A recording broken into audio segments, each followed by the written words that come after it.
update ng bayan, maasahan anumang panahon.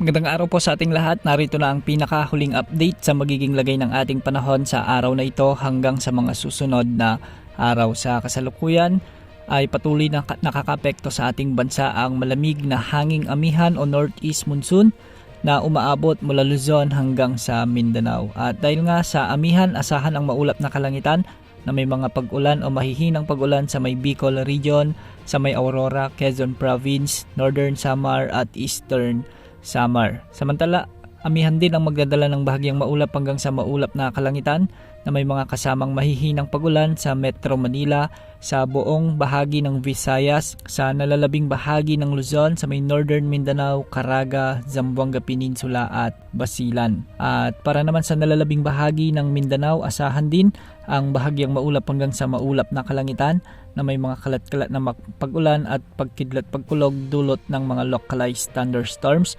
Mag-ingat dahil posible ang banta ng mga biglaang pagbaha o pagguho ng lupa, lalo na kung may mga umiiral na severe thunderstorms. Sa kasalukuyan ay wala tayong minomonitor na LPA o bagyo na posibleng pumasok at makaapekto sa ating bansa hanggang sa susunod na 5 araw. Base rin sa mga pagtatayan ng mga wind models, posibleng unti-unti nang hihina ang amihan at sa susunod na linggo ay inaasahang easterlies ang magiging dominanting weather system na magdadala ng maalinsahang panahon sa malaking bahagi ng ating bansa, at ito ay dulot ng transition period mula taglamig hanggang sa tag-init. Para sa lagay ng mga pag-alon sa ating mga karagatan, matataas na pag-alon pa rin ang inaasahan sa mga karagatan ng Northern Luzon at sa silangang karagatan ng Central at Southern Luzon.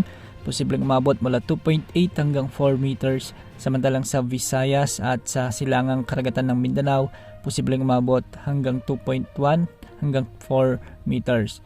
Sa nalalabing karagatan ng Luzon, posibleng mga pag-alon hanggang 3.4 meters at sa nalalabing karagatan ng Mindanao, posibleng umabot ang mga pag-alon hanggang 2.1 meters. Yan mo lang latest sa lagi ng panahon. Ito po ang weather update ng bayan, maasahan anumang panahon.